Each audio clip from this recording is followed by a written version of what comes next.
Hello there and welcome to the Liverpool versus Genk preview. I'm going to talk briefly a little bit about Manchester United, but I did a separate video about the game and honestly I watched it back and I was bored watching the video back because there was really not a great deal to talk about apart from obviously things like VAR and such like that. I'm going to give you exactly what I think that should have happened in that game. I'm going to try not to do it over more than 30 seconds. One, yeah, we should have defended better. VAR, if it was working properly, defined properly, and whatever the parameters are for VAR and all of the, why can't they overrule the referee, why this, that and the other, all that sort of business, VAR should have ruled out the first goal for Manchester United. Yes, it correctly ruled out Sadio Mane's goal, and then the goal that Adam Lallana scored at the end should have had us win the game 1-0. It didn't, and to be fair, we didn't play that well. But to turn around and say that Liverpool got away with one and we snuck away with a point, I think that that is unfair, because all of the stats and the actual way of the flow of the play, even though it was a pretty boring game and a dull game, it still was in our favour. We had the majority of the possession, we were moving the ball about better than United were. They were just a little bit better on the counter-attack. They looked a bit more threatening than us. We were missing Mohamed Salah. Hopefully he's going to come back against Genk, but it's one of those. We should have won the game. We walk out of there with a point. We're still unbeaten in the league and 6 points clear at the top of the table. Now, we turn our attention to Genk, and I just want to have a look and see what Genk's fixtures have been like in the Champions League, and also maybe have a look at like what they've been doing it in their own league as well. So they have come up against Red Bull Salzburg, very first game of the Champions League group stage, and they were beaten 6-2. And then they came up against Napoli in the last round as well, and Napoli, they ended up getting a draw, which was a surprise. I've got to be honest, it was a surprise. You know, we went and we got beat by Napoli in the first round, and then in the second game we had Red Bull Salzburg. We won 4-3 in a very dramatic game, and yeah, and then in their league, I think it's their league, the Junior Pro Jupiler Pro League, the Belgian league. They've won 2-1 against a team called Royal XL. Sounds like an upgrade on Microsoft Excel. And I assume that's Standard Liège that they lost against recently. Yes, on Saturday. So they've lost that game there, which will, it's by the by, isn't it, really? Now, to pretend that I know everything there is to know about Genk would be an absolute lie. I'm not even lying to you. Like, I could turn around and say, oh, Genk have done this and this, that and the other, and they're really good at doing this. I'm going to tell you straight up, I have not watched Genk play at all. Whenever they played in the Champions League, we were playing. So it's one of them. I've not seen them play, and I didn't seek out to go and, see how they play. I assume because they have some fast players on FIFA, they've got some fast players. So I think their wingers are pretty fast. That's about as much as I know. I mainly want to focus on things from a Liverpool perspective. And I think ahead of Tottenham, we need to see a little bit of change, I think. The thing I take away from the United game, we looked a bit stagnant in midfield until Many Keita came on. Now, Many Keita has had a fair few injury issues, and he's had trouble actually getting over those issues as well. But if he can stay fit, I'd love to see Many Keita start regularly. I really would. Now, people are slating Henderson, and Henderson didn't have a good game at the weekend. But there's a lot of other players that can sort of do what Henderson does and have a bad game, and they don't pick up on it. They don't slate him or anything like that. And I'm not saying that people should be going out slating players left, right and centre. That's not what I mean. It's just Henderson gets the brunt of everything just when he has an off game.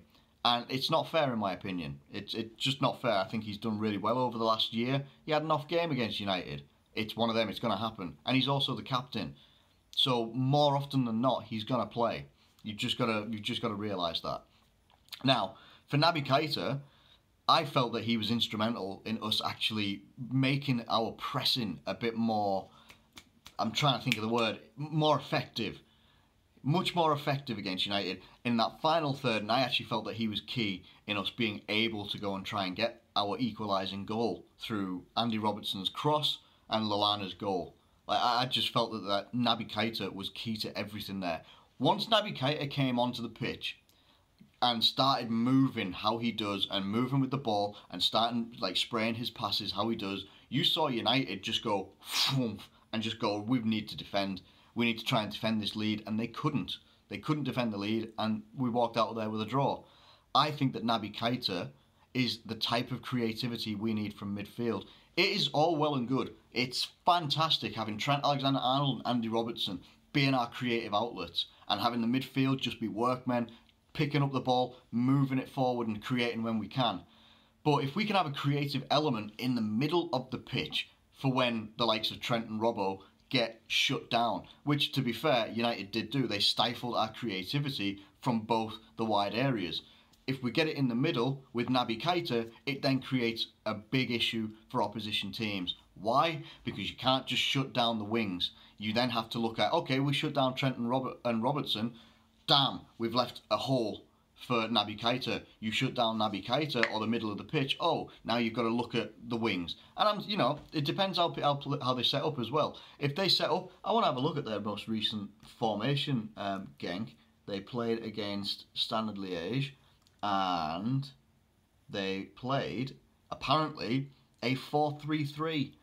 Wow. Okay, that's interesting. If they play a 4-3-3 against us, I'm not a betting man, but I would put us to win that all day of the week. I would. I really would. If they come out with a 4-3-3 against ours and we have Naby Keita playing, I think that would be absolutely fantastic. Another change that I would like to see, and this is no slight on Gini Wijnaldum either, I'd like to see Ox in that midfield as well. I felt that he helped us freshen up in that midfield at the weekend, give us a bit more pace and flow. And I'd like to see him in there as well. I think it'd be really great to see him in there. Now, other concerns would be Mohamed Salah. Is he going to be fit for the game against Genk? Apparently, he could be, but we haven't had anything confirmed just yet. Well, I haven't seen anything confirmed yet that he's going to play. If so, he's got to play. We missed him so much against United. We really did. And I think I'd love to see him in there. It's very rare that we miss Mohamed Salah. Like he always plays, but when he's not playing, you just miss the intensity of his running. You know, people say he's a selfish player, but he makes the difference in the final third. They all do. Whenever you take one of the front three away, and it just becomes like one of the two, it doesn't matter what combination it is. It's always just, you can feel something missing. You really can. In defence, I don't imagine many changes. I don't. And especially in goal as well. He might throw, I'm not saying a curveball, but he might turn around and say, you know what, Adrian, you play in goal. But I imagine he might want to get Alisson more minutes and get him in goal as well. So that would be sort of my lineup. And I expect us to go out there and make a good impression. I'm not going to say that we're going to go out there and do like what Salzburg did and put 6 past them, but we need to go out there and start, after the weekend and how lethargic we looked in some parts. We need to go out there and actually make a statement, I think. We need to go out there and show good attacking football, but be defensively solid as well. It's literally one of the only concerns I've had this season is we do not look defensively solid like we did last season. We haven't.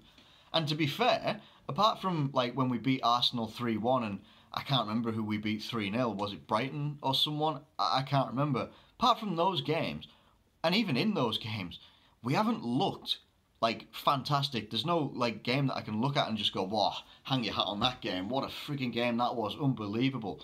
Like, most of the games are just kind of like, yeah, I'm just glad we got the win. Like, there's nothing where I can be like, oh, what the heck, You know what I mean? And we had this last season as well where we started pretty slow in some respects. And then we sort of kicked things into gear when we got into the knockout stages of the Champions League. So, I don't know. I'm hoping that we can kick things into gear and click a little bit more and show it against Genk. But I want the win. I want the win. And then we'll face Genk again before we play I don't know who. I can't remember. I just can't remember. That's really bad. But yeah, let me know what you think in the comments below. Like, who do you think is going to start in this game? Who do you want to see in this game? And yeah, I want Fabinho in midfield as well because he's amazing. But yeah, let me know who you think you would like to see starting. What changes would you make? And what sort of victory should we be looking to get? Can we get the victory? Because they stifled Napoli as well. Let me know what you think in the comments below. Thank you ever so much for watching this video. If you have enjoyed it, please do like it and subscribe if you're new around here. Thank you once again, and I'll catch you later.